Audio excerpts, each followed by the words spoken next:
اقرأ أخيها ورتل القرآن اسمح بصوتك اسمع الأكوان بسم الله الرحمن الرحيم الحمد لله رب العالمين والصلاة والسلام على سيد المرسلين وعلى آله وأصحابه أجمعين. Ең алғаш жаратқан Аллаху Субханала Тағалаға шексіз мақтаулар болсын. Андан кейін бізге дайымы тура жолды көрсетіп кеткен сүйікті пайғамбарымыз саллаллаху алейхи вассаламға Алла Тағаланың үзгілтіксіз салауат саламдары болсын. Аллаху Субханала Тағаланың жалғыздығына иман келтіріп, пайғамбарымыздың сүннетімен жашаған барлық мұмын мұсылмандарға Аллаху Субханала Тағаланың үзгілтіксіз рахматы мереме, хидаяты нұры бола берсін.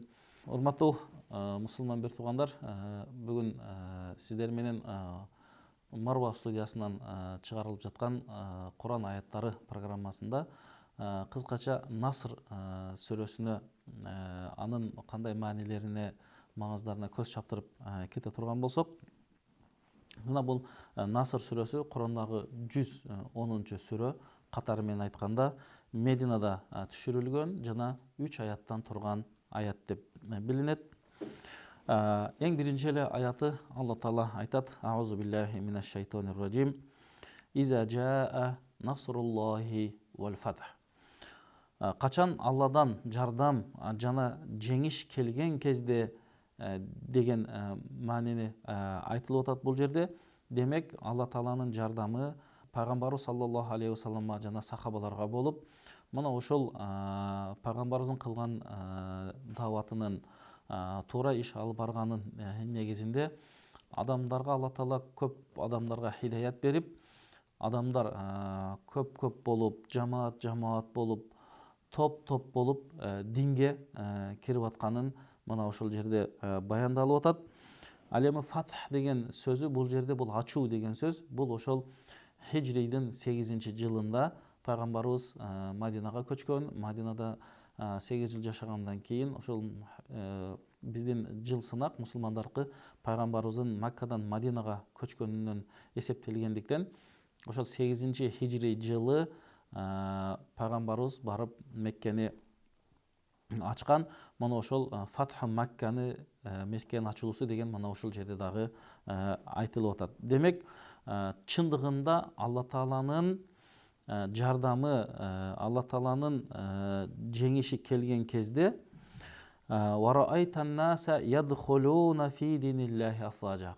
Демек, Алланын жардамы, Алланын хидаяты, Алланын колдоосу болгон кезде бул пайгамбарыбызга айтылып атат: сен көрөсүң адамдарды Алланын динине топ болуп, жамаат болуп кирип атышат деген аят болуп эсептелинет. Демек, ошол жерде Алла Таала пайгамбарга айтат: мына ошол топ болуп киргендери уруулардын, ошол убактагы арабтар аябай көп урууга бөлүнөт. Ошол арабтардын, андан кийин араб эместердин дагы ажамдардын уруулары менен динге кирип жатканын көрөсүн. Мына ошол жөнүндө дагы пайгамбарыбыз саллаллаху алейхи вассаламдын бир убагында болгон окуялардан Йеменден көптөгөн адамдар келет. Мына ошол 700 адам келет деп ошол тафсирлерде айтылат. Мындайча айтканда, ошол Йеменден 700 адам Меккеге пайгамбарыбызга Аллага иман келтирип, пайгамбардын чындыгы пайгамбар экенине ишенип келип аткандыгын жөнүндө ушул хадисте мындай деп айтылат. Йеменден 700 киши Алла Таалага баш ийип, момун мусулман болуп келишти. Кээ бирлери азан айтып атат, кээ бирлери Куран айтып атат, кээ бирлери тахлил, ла илаха иллаллах деген сөздөрүн айтып, бардыгы Меккеге келгенде пайгамбарыбыз саллаллаху алейхи вассалам аябай кубанып, сүйүндү дейт. Ошондо пайгамбарыбыз саллаллаху алейхи вассалам сүйүнүп, бул кандай адамдар келип атат, кимдер келип атат, бул Йемен элиби дегенде ошондо айтып атышат: булар чындыгында Йемендин эли. Бул Йемендин элинин жүрөктөрү аябай жумшак. Алардын мүнөздөрү аябай мээримдүү, жакшы. Жана жүрөктөрү аябай берешен. Кудайдан корккон, адамдар екен деп мына ошол Йеменден келген ошончо адамды пайгамбарыбыз мына ушундай сыпаттап атат жана Алланын динине топ-топ болуп булар кирип атышат экен деп ушул аятка ылайыктуу болуп атат. Мына ошол эле жаатта Сахих Муслимде Абу Хурайра радиаллаху анху риваят кылган хадисте бул окуя ушундай келет. Атакум ахлу Йемен. Пайгамбар сахабаларына айтат: "Мына силерге Йемен эли келди. Хум ад'афу кулубан. Алардын жүрөктөрү аябай алсыз болсо дагы, ва аракку афидатан аябай жумшак болсо дагы, бирок булардын түшүнүгү аябай жакшы түшүнүктөгү эл.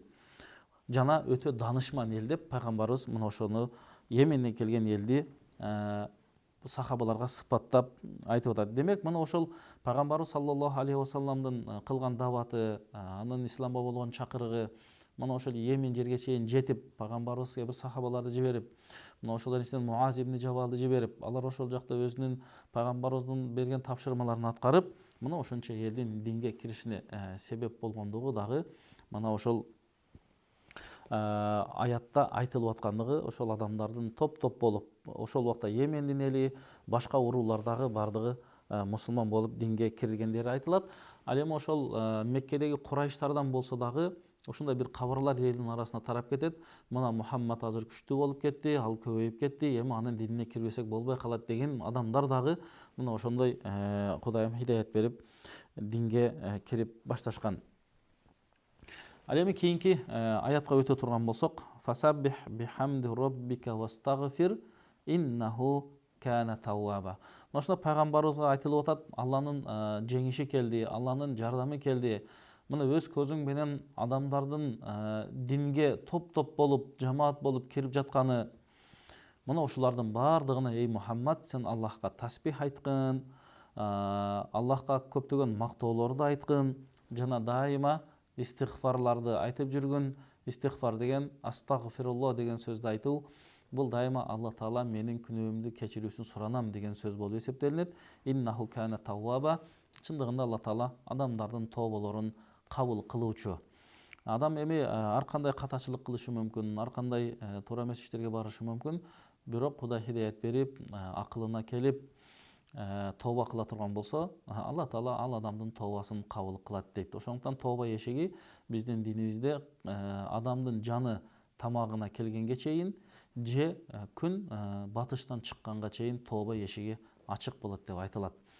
Мына ошого чейин биз бардыбыз тооба кылып калып, жакшы иштерди кылганга аракет кылыбыз керек. Айша энебиз радиаллаху анху риваят кылган бир хадисте келет. Пайгамбарыбыз саллаллаху алейхи вассалам мына ушул аят түшкөндөн кийин аябай көп намаздарды окуйт эле дейт. Субханака роббина ва бихамдик Аллахумма гфирли деген сөздү аябай көп айтат эле дейт. Бунун мааниси: Аллахым, саңа чексиз мактоолор болсун, сенден улуу таза зат жок, менин күнөөмдү кечиргин деп дайыма пайгамбарыбыз ушул сөздү айтат эле дейт. Жана пайгамбарыбыз саждасында дагы Субханака Аллахумма роббана ва бихамдик Аллахумма гфирли, мына ушул эле дуаны пайгамбарыбыз барса дагы, турса дагы, рүкүсүндө дагы дайыма мына ушул сөздөрдү аябай көп айтат эле дейт. Башка бир хадисте аны пайгамбарыбыздын башка бир аялы Умму Салама энебиз риваят кылат. Пайгамбарыбыз саллаллаху алейхи вассалам акыркы күндөрдө отурса дагы, турса дагы, жатса дагы, басып жүргөндө да Субханаллахи ва бихамди астагфируллаха ва атубу илей.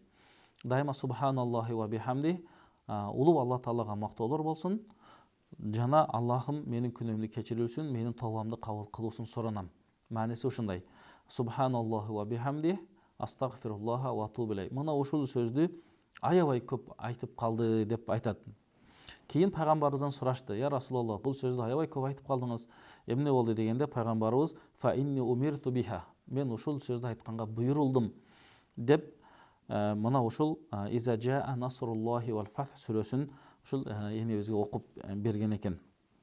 Башка бир хадистин риваяттарында мына ушул аят түшкөндө дейт, Наср сүрөсү түшкөндө Абу Бакыр, Умар, Саид бардыгы аябай кубанышты дейт.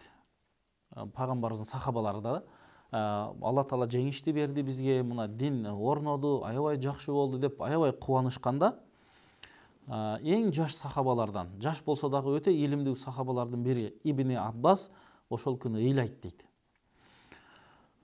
Ошону пайгамбарыбыз саллаллаху алейхи вассаламга айтышты дейт. Пайгамбарыбыз кийин сурады: "Я Аббас, эмне үчүн ыйлап атасың?" Дегенде Аббас мындай деп жооп берди дейт: "Я Расулалла, нуият илейке нафсук." Бул сөздүн мааниси: сиздин ажалыңыз жакындап калыптыр. Мен бул аяттан ушул нерсени түшүндүм деп Ибн Аббас айткан экен. Ошондо пайгамбарыбыз: "Иннаху лакама тaqul", сен айткандай эле болуп атат деп пайгамбарыбыз мына ошол күндөн кийин 60 күн эле жашады деп ошол пайгамбарыбыздын сиросунда келет. Мына ошол Ибн Аббас аябай жаш болсо дагы Умар ибн Хаттаб ошол падыша болуп турганда деле Ибн Аббасты дайыма чоң сахабалардын ортосуна кошуп койчу. Алар ажыга барганда, умрага барганда жана өтө маанилүү, актуалдуу маселелерди кеңешкенде дагы Ибн Аббасты кошуп койчу экен. Ошондо чоң сахабалар: "Биздин балабыз менен тең болгон баланы эмне үчүн бизге кошуп коюп жатасың? Ошондой эле кыла бересиң" деп сөздөрдү айтканда, күндөрдүн бир күндө Умар ибн Хаттаб айтат, жанагы сахабалардан сурайт, чоң сахабалардан: "Алла Тааланын Наср сүрөсүндө эмнелерди айткан, айтып бергилечи" дегенде, баары эле Алла Тааланын жеңиши болду, мусулмандар көбөйдү, элдер топ болуп динге кирди, ошон үчүн көбүрөөк пайгамбарыбызга истигфар кылып, Кудайга көбүрөөк мактоолорду айтуу жөнүндө айтылып атат дегенде, Умар ибн Хаттаб Ибн Аббаска карап сурайт: "Ибн Аббас, бул аятты сен кандай түшүнөсүң?" десе, Ибн Аббас баягы эле сөзүн кайталайт: "Бул пайгамбарыбыз саллаллаху алейхи вассаламдын ажалынын жакындап калгандыгы, бул дүйнө менен коштошууга аз калгандыгын билдим" дегенде, Умар ибн Хаттаб: "Мен дагы сен түшүнгөндөй түшүнгөм" деп жооп берет экен. Мына ошол жерден көпчүлүк чоң сахабалар ошол Ибн Аббастын Умар ибн Хаттаб ошолордун ортосуна, араларына кошуп койгондугун, мына ошонун баягы аятка болгон маани маңызын, анын илим билимин терең экендигине мына ошондон баа беришкен. Мына ошондон урматтуу мусулман бир туугандар, Алла Таалага истигфар айтуу бул эң жакшы нерсе. Ошондон дайыма истигфар айтып жүрүшүбүз керек. Пайгамбарыбыз саллаллаху алейхи вассаламдын хадисинде келет: "Мен бир күндө 70 жолу" дейт пайгамбарыбыз. Башка бир риваятта 100 жолу дейт. Дайыма мен истигфарды айтып жүрөм деп пайгамбарыбыздын сөзүндө келет. Ошондон биз пайгамбарыбыз саллаллаху алейхи вассаламдын сүннөтүн кармай турган болсок, мына ошол дайыма биз дагы астагфируллахал азим, астагфируллахал азим аллази ла илаха илля хуал хайюл кайюм деп айтсак болот. Жөн эле астагфируллах деп айтсак болот.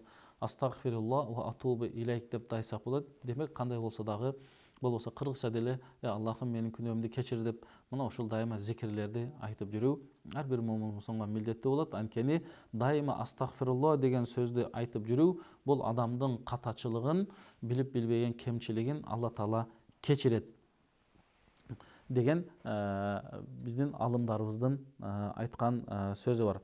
Демек бул истигфардын адамга болгон пайдасы аябай көп. Башыбызга бир мүшкүл түшкөндө, же бир нерсеге муктаж болгондо, же намаз окугандан кийин дуа кылганда мына ошол астагфируллах деген сөздү айтып туруп анан дуаларды кылган болсок, Алла Таала кабыл кылат дейт. Бул жөнүндө Куранда да айтылат.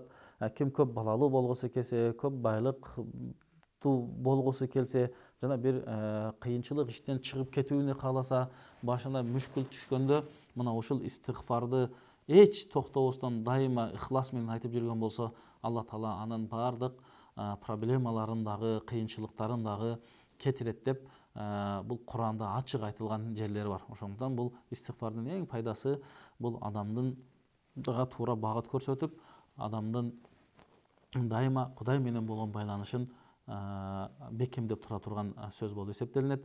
Урматтуу мусулман бир туугандар, Аллах субханаху ва таала баарыбыздын ыйманыбызды бекем кылсын, ибадатыбызды кабыл кылсын. Дайыма тилибиз Алла Тааланы зикир кылып турган тилдерден болсун.